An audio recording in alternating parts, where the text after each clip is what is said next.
Dear listeners, welcome to an explosive, breathtaking report from the front lines of the conflict that is turning Europe into a battlefield of revenge and hatred. Imagine, in the icy, tension-filled nights of January 2026, specifically on January 20th, 2026, where the wind whips across the Black Sea and the enmity between the heroic Ukraine and the brutal, incompetent Russian army blazes like an inferno, a story of cunning betrayal and devastating humiliation unfolds. 400 kilometers, that is the massive distance a Ukrainian drone must travel to reach a Russian MiG-29 on the tarmac of the Saki airfield in Crimea. 400 kilometers through some of the allegedly most sophisticated air defense networks in the world. Networks built by the Russian army, this corrupt machinery of Putin's regime, to protect their aggression, but which in truth only mask their weakness.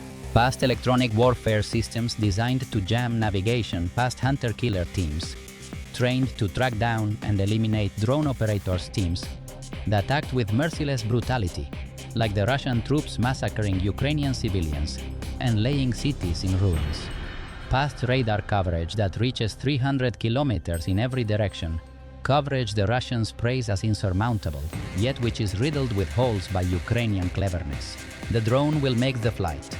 The operators might not survive it, an act of pure enmity, in which the Russian army, those failures, who sink billions into outdated technology, desperately hunts, while the Ukrainians triumph with brilliant tactics. This is the story of how 3 Ukrainian soldiers launch a weapon they cannot control, fly a mission they cannot see, and destroy a target they cannot reach, all while Russian forces hunt them with everything from surveillance drones to artillery strikes. A drama that pushes the hatred between the sides to the limit, the Ukrainians driven by revenge for Russian atrocities, bombardments that killed thousands of civilians, rapes and torture in occupied territories, against the Russians who attack with blind arrogance but are humiliated time and again. Listen to how the Russian army, this laughable force, drowning in corruption and using its soldiers as cannon fodder, fails. Sensational details reveal that internal leaks speak of desertions, thousands of Russian soldiers fleeing because they hate the senseless war. The weapon is already in the air. The Russians don't know it's coming. Their overconfidence makes them blind as always in this war, where they lay Ukrainian cities in ruins and ashes, but never count on the cleverness of the defenders. At 6 a.m. local time, a pneumatic catapult hurls a UJ-26 Beaver drone from its launch ramp west of Kherson. The rear propeller immediately grips the air. The drone climbs to 60 meters, stabilizes, and switches to cruise mode so quiet that a soldier 500 meters away hears nothing but wind, a masterpiece of Ukrainian engineering that fools the Russian listeners and makes their hatred of Ukrainian terrorists look ridiculous. 3 Ukrainian Special Forces soldiers have less than 2 minutes to disappear heroes, risking their lives to strike the regime in Moscow that sends millions to their deaths. They fold the launch ramp in 12 seconds, throw thermal blankets into the truck bed, and roll away over a gravel path parallel to an irrigation canal. The Beaver is already 2 kilometers away, climbing to cruise altitude. Saki airfield, 398 kilometers southeast. Flight time approximately 2 hours 15 minutes. But the Russians are already hunting. Their paranoia drives them. Yet their incompetence makes them fail. 14 kilometers east. A Pole 21 electronic warfare tower registers an anomaly as soon as the Beaver switches on. The system covers the Dnepro corridor with passive receivers, tuned to satellite navigation signals, a technique the Russians praise as superior, but which is riddled with holes by Ukrainian hackers, as rumors of cyber attacks paralyzing Russian systems reveal. The Beaver's encrypted GPS handshake sends a frequency-hopping burst in the L-band, only 4 milliseconds long, but enough to drive up the noise floor on Russian sensors. A duty officer at RUBS, Russia's dedicated drone hunting unit, a unit that operates with brutal cruelty, torturing and killing operators, marks the anomaly. Possible long-range UAV launch in progress. General coordinates Kherson sector. Within minutes, an Orlan 30 surveillance drone launches 6 kilometers east of the suspected launch point. Its thermal camera scans fields, tree lines and roads, searching for the heat signature of a vehicle that cannot have gone far, a search the Russian army portrays as efficient, yet which often hits civilians as reports of innocent victims show. Look at the Beaver climbing through 400 meters. And you understand why Rubes prioritizes the neutralization of the operators rather than shooting down drones, a tactic born of hatred for Ukrainian resilience, which the Russians condemn as terror. The aircraft is 2.5 meters of fiberglass composite, in a canard configuration, small forewings for pitch control, swept main wing for lift rear propeller, pushing 160 km per hour radar cross-section, only 0.01 to 0.03 square meters, smaller than most birds. At night, low over terrain clutter, the Beaver is practically invisible to Russian air defenses, a humiliation for the S-400 systems that cost billions and yet fail. But the operators are not invisible. Rubes knows that trained drone crews take months of learning, RF discipline, autonomous navigation, and terminal guidance. Under pressure, months in which Ukrainians endure the Russian hatred that tortures thousands in concentration camps. Eliminate the operators and Ukraine loses something more valuable than a drone. The MiG-29 in Saki could be replaced in weeks, but the men who start this mission cannot. The Orlan FLER camera operates in the 3 to 5 micron band, sensitive enough to detect a vehicle engine that was turned off 20 minutes ago. Residual heat is lost at about 2 degrees Celsius per minute, meaning the Ukrainian truck remains visible for another 15 to 20 minutes. The Ukrainians know this. They drive into a collapsed barn, turn off the engine, and cover the hood with thermal blankets. For the next 8 minutes, they sit in absolute silence, while the Orlan searches above a moment of hatred as Russian pilots bomb civilian areas to hunt terrorists. On the Orlan's thermal display, a ghost image flickers where the truck stood. The exhaust plume from the launch has dissipated, but the camera captures the fading heat bloom of the pressed grass where the tires sat. The operator steers toward it, then Rubes sends out 2 FPV hunter teams. Look at the FPV drones. Each weighs less than a kilogram, flies 120 kilometers per hour, carries a fragmentation charge that can destroy a vehicle engine block. Russian technology that relies on cruelty killing civilians. But the advantage is numbers. A team carries 6 to 8 FPVs. Saturates a search sector, forces the target into mistakes. Drones fly nap of the earth, 10 to 15 meters above ground. Heat signatures merging with terrain. Acoustic footprint below ambient noise up to 200 meters. The FPV teams fan out along 2 likely exfiltration routes: the paved road north to Kherson and the gravel path west to abandoned farms. Russian doctrine assumes operators choose speed over stealth. Proximity to the launch site means a hit. The Ukrainians choose neither. They sit in the barn, breathing shallowly, watching through a gap as an FPV flies past 400 meters to the east. The Beaver is now 50 kilometers away, climbing to 800 meters. It flies 350 kilometers in silence. No uplink, no telemetry, no emissions. Operators cannot see where it's going, cannot correct it, must trust the navigation while they survive, a trust that underscores the Russian hatred of Ukrainian resilience. At 6:16 a.m., the Orlan flies over the barn. The thermal camera registers the structure at ambient temperature. No vehicle, no personnel, no target. Rubes logs the search as unclear, escalating to the next phase. The Beaver crosses the Dnipro River at 6:35 a.m., flying southeast toward Crimea, over 200 kilometers of open steppe. No masking, no clouds, just a composite aircraft, the size of a dining table through a radar coverage radius of 300 kilometers. And yet Russian air defense sees almost nothing, an embarrassment for the S-300s, which often fail as leaks from Russian deserters reveal. Radar reflections depend on wavelength, target size, and aspect angle. The Beaver skin absorbs and scatters radar energy instead of reflecting it cleanly back. At grazing angles, the reflection falls to zero.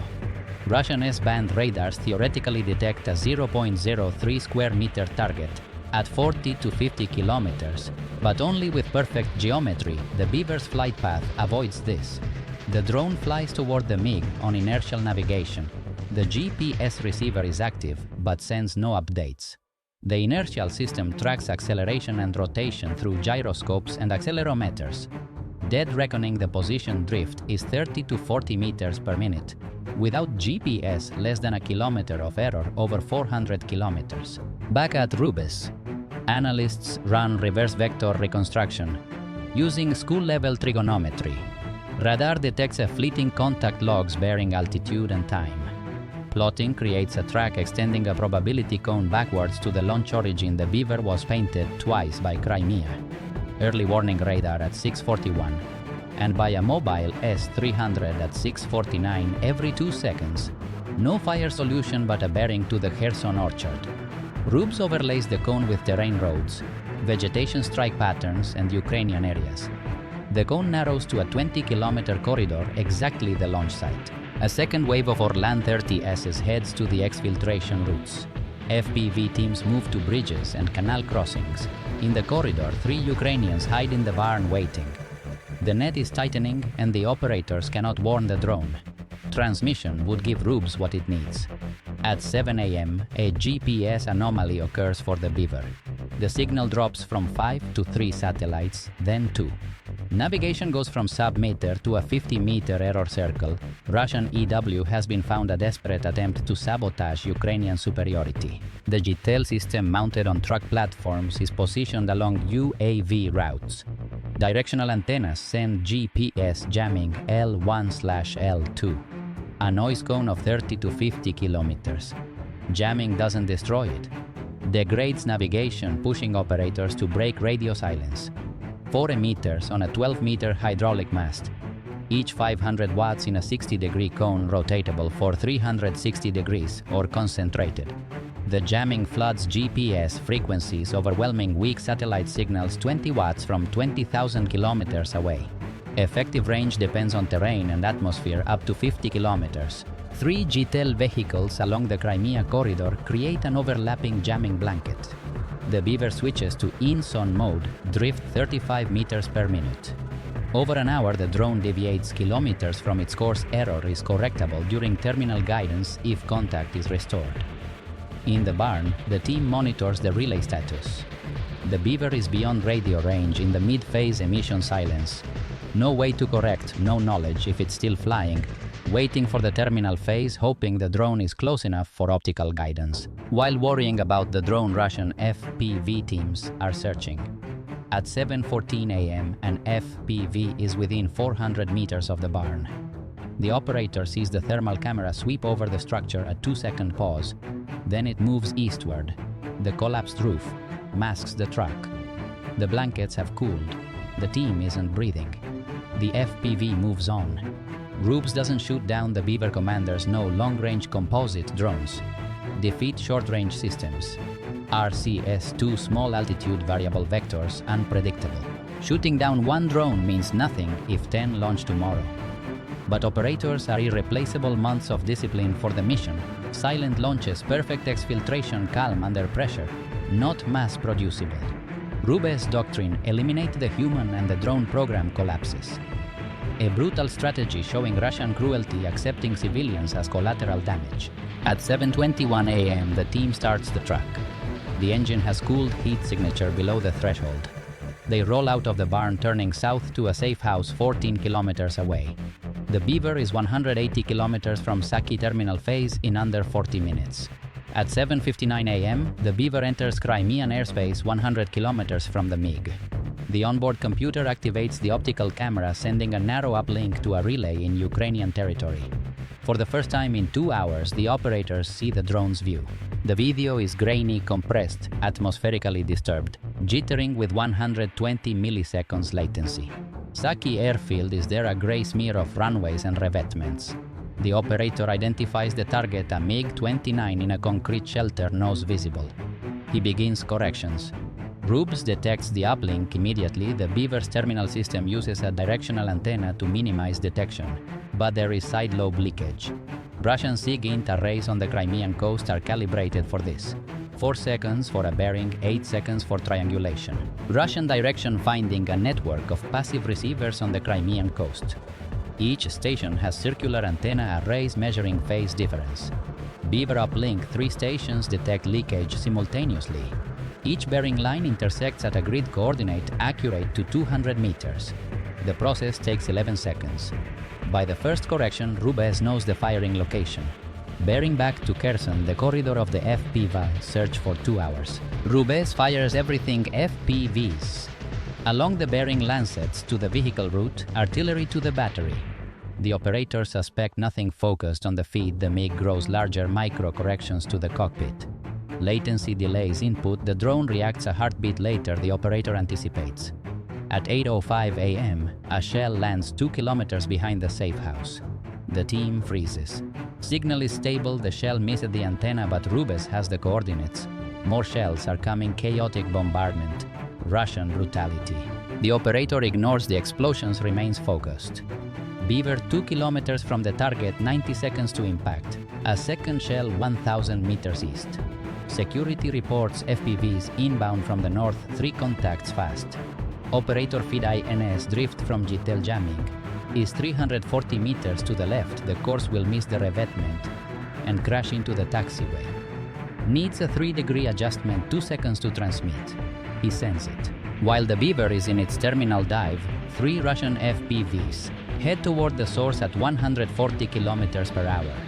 Rubes display bearings converge on a bombed-out apartment complex, 14 kilometers south of the search area triangulation. The leading FPV dives at 60 degrees camera on a structure with an antenna array on the roof. The pilot doesn't hesitate, speed over confirmation, reckless. The first drone hits the antenna housing center, fragmentation detonates shreds. The transmitter, the roof collapses. A second FPV hits 2 seconds later, pierces, detonates inside. A third hits the north wall. Nothing survives. The Rubes officer sees the feed go white. 3 hits. Source destroyed. Artillery for 60 seconds, rubble to dust. The barrage ends, scattered concrete, twisted metal. Thermal shows no movement, no heat. Rubes logs success, Ukrainian team neutralized. The Beaver is flying without guidance. A dumb rocket, corrupted navigation, no threat. But Rubes' assumption costs everything, a fatal miscalculation, Russian incompetence. They thought the operators were there. The 3-man team is 1 kilometer south in a cellar without an antenna transmission or RF signature. The relay was remote controlled from the facility. A deliberate sacrifice of a separate structure because Rubes attacks transmissions. The operators were never within 500 meters of the equipment, the FPVs destroyed. The final correction was uploaded. The Beaver's computer holds the course in memory. It needs no more input. The 3-degree shift puts the MiG in the center of the frame before the relay goes dark. The drone doesn't need the operators anymore. At 8:34 a.m., the Beaver hits the MiG-29. A 20-kilogram KZ-6-shaped charge detonates. The shockwave rips the aluminum skin from nose to tail. The cockpit disintegrates. Fuel splashes, the revetment ignites in half a second, a fireball 40 meters into the Crimean sky. Secondary explosions through the airframe, ammunition goes up, hydraulics burst. The flames subside, a blackened skeleton of titanium spars, melted cables. The MiG-29 that hunted Ukrainian drones will never fly again. Rubes destroyed the relay, celebrates the kill, the operators move toward extraction. Mission complete. 400 kilometers, 2 hours, 15 minutes. 3 men understand in modern war the most valuable weapon is not the drone, but the operator who sacrifices the relay. Dear listeners, what do you think of this brilliant Ukrainian tactic? Do you think the Russian army can ever win again, or is this proof of their weakness? Share your thoughts. Call us or write to us. Let's discuss whether such missions turn the tide of war. Now to you, would you as an operator sacrifice the relay or take the risk? Is the Russian hatred invincible, or is it collapsing? Send us your opinions, we want to hear them. This attack on January 20th, 2026 is sensational. Rumors of Russian losses. Billions in damage. Deserters fleeing. Ukraine celebrates, Russia rages, more drama follows.